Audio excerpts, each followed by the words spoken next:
Hello again, ganda ka-chika life! Kumusta po kayo mga ka-chika? Heto na naman po tayo para sa panibagong nating showbiz update. Mukhang may pag-asang magkatuluyan in real life ang love team partners na sina Miss Barbie Forteza at David Licauco. Ito ay base sa mga sinagot ni Mr. David sa naging interview niya nito with King of Talk, Mr. Boy Abunda, kamakainan lang. Isa sa kasi sa mga tinanong sa kanya ng Fast Talk ay kung may posibilidad bang magkatulungan sila ni Barbie. Ang diretsahang sagot ng aktor, depende. Now, usisain niya ni Tito Boy, ipininiwanag ni David na go with the flow lang siya. Who knows, whatever happens, happens. If it's happened, it's happened. I'm just going with the flows, say na kapusuhang. Kasunod niyan, inamin ni David na mas naging close sila ni Barbie nito mga nakaraang buwan. Minsan, nagkakamustuhan kami by text. What's happening? Kumusta siya? Ano bang ginagawa niya? We talk about everything and nothing, chika nito. In fact, si Barbie raw ang sasamuna nakaalam ng latest project ni David sa upcoming film na Samahan ng Mga Makasalanan. We were shooting pulang araw and we had the scenes together. And that's what the day I accepted the role. She is supported when it's come to these things. Of course, as actors, you wanna grow out and inside of the love team, paliwanag pa nito. Napag-usapan din na sa panayam kung kumakalat na chika na baka may kinalaman si David sa hiwalayang Barbie at ang ex-boyfriend nito si Jack Roberto. Ang paglilinaw ng aktor, one thing is for sure, I'm not part of their breakup. Sinabi ni David na hindi personal na nakakausap ni Barbie noon lalo habang magkarelasyon pa sila ni Jack. Before Barbie and I never really texted that talaga. Especially nung sila pa ni Jack, pretty much hindi ako naging party dyan. Wala akong kinalaman sa bit nito. Samantalang si David ang bida sa pelikulang Samahan ng Mga Kasalanan kasama sina Sania Lopez, Joel Torre, Suleiman Cruz, Buboy Villar, Charis Solomon at si Chanti ng Lapipos. Samantala, kompleto naman ang mga anak ni Miss Nora Honor sa unang araw ng lamay para sa nag-iisang superstar ng Philippine Cinema. Pumanaw si Miss Nora noong gabi ng Miyerkules Santo, April 16, 2025. Kinabukasan, April 17, dinala ang labi niya sa The Heritage Memorial Park sa Taguig City para sa lamay na tatagal hanggang April 22. Bilang national artist, ginawang official ang funeral ceremony para sa kanya. Nilagay ang Philippine flag sa ibabaw ng casket ni Miss Nora at may honor guard na nagbabantay sa tapat nito bilang pagbubugay sa ambag ng superstar sa sining at kultura ng bansa. Ayon sa NCCA ay higit sa 170 ang naitalang pelikula ni Miss Nora. Ilan namang sa mga bansag sa kanya ay Natural Treasure, Guiding Light of the Philippine Cinema, at The Voice of the Voiceless dahil sa walang takot niyang paggawa ng groundbreaking roles na hindi basta ginagawa ng ibang artista. Sina Ian De Leon, anak ni Nora at sa ex-husband na si Christopher De Leon ang nagsilbing tagapagsalita ng pamilya para sa official announcement at schedule ng funeral rites. Naroon din ang adopted children ni Nora na sina Lotlot, Matep, Kenneth at Kiko.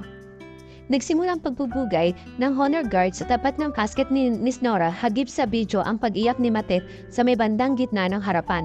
Nakatayo sa dawaing kaliwa si Lotlot habang pinapanood ang seremonya. Nakaupo sa front row, left view ang anak ni Lotlot na si Janine Gutierrez at katabi ni Janine ang special someone na si Jericho Rosales. Nasa tabi rin ni Janine ang isa pang kapatid at ama na si Monching Gutierrez.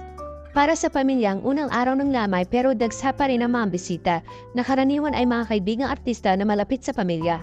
Hapon pa lamang dumating si Star for All Season Vilma Santos pero hindi nan pa-interview.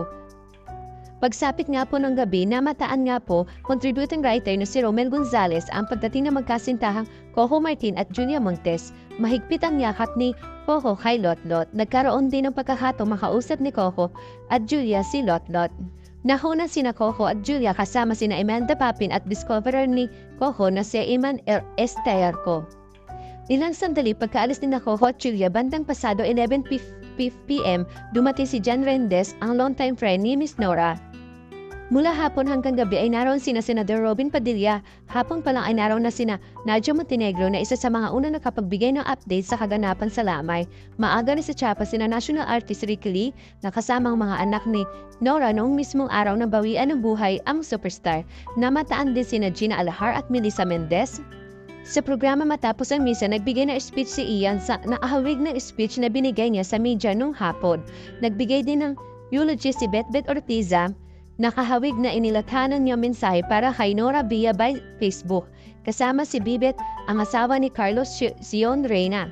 Ilan pa sa mga artistang pumisita sa lamay na sina Miss Gina Alahar, Derek Adolf Alex Jr., Imelda Papin at Cherek Gonzalez.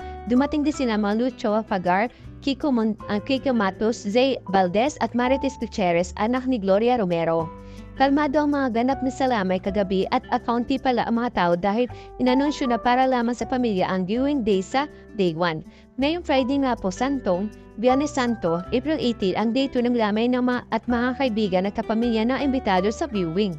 Samantala, alam niyo po bang nilinaw ng pamilya ng superstar na si Miss Nora Honor ang mga naglabas ng report tungkol sa tunay na dahilan ng pagkaid ng kanyang pagkamatay? Noong Webes nga po, April 17, humarap sa media ang magkakapatid na si Ian Lotlot Matet at Kenneth De Leon para magbigay ng pahayag hinggil sa pamamaalam ng kanilang ina. Si Ian ang nagsilbing spokesperson ng kanilang pamilya na siya ang tanging biological child ni Miss Atigay sa dati niyang asawang si Mr. Christopher De Leon. Ang mga kapatid niya naman sina Lotlot, Matet, Kenneth at Kiko ay adaptant lahat ng superstar. Sa isang bahagi ng presko na ginanap sa Heritage Park sa Taguig kung saan nakaburol si Miss Atigay, ay natanong si Ian kung ano talaga ang cause of death ng kanyang nanay na nabalitang na-confine sa ospital noong April 10. Pagsapit na ng April 16, sumailalim si Miss Nora sa angioplasty na ayon sa isang medical website ay isang procedure kung saan pinubuksan ang nagbarang coronary arteries o main blood vessels na nagsusupply ng dugo sa puso. May ulat din nagkaroon ng chronic obstructive pulmonary disease si Miss Atigay na siya ring naging sakit noong namayapang King of Comedy na si Mr. Dolphy. Ayon nga po sa World Health Organization, ang COPD ay isang common lung disease na nagre-resulta sa hirap ng paghinga. Pahayag ni Ian, hindi totoong namatay si Miss Nora habang inooperan sa ospital. She did not. She was being operated on. And after that, she had a hard breathing. And eventually, all things went downhill from there and that's why they had to do another procedure after that. Nauna rito, nagpasalamat si Mr. Ian sa lahat ng mga nagmamahal kay Miss Nora. Unang-una po sa lahat, maraming salamat po sa mga nagmahal, naniwala at sumuporta sa aming nag-iisang ina. Iulitin ko po yung sinabi ko kung nga po kahapon na yung po sa interview po kahapon ni Mr. Ian. Marami siyang natulungan, marami siyang minahal, maraming humanga sa kanya dahil sa kakaiba niyang talento. Marami siyang nabago ang buhay dahil sa kanyang kabaitan at pagiging totoo, walang kaplastikan, wala kahit anong negative na pinakita. Basta nagmahal siya ng totoo at ayon malakas makahawa kaya marami ring nagmahal sa kanya. Hindi po natin maiwasan ang mga pangyayari sa buhay.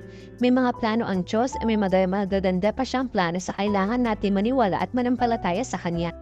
Thank you for watching. Kung nagustuhan niyo po ang video ito, subscribe na sa Starlight Showbiz YouTube channel and please don't forget to hit the bell button for our latest updates.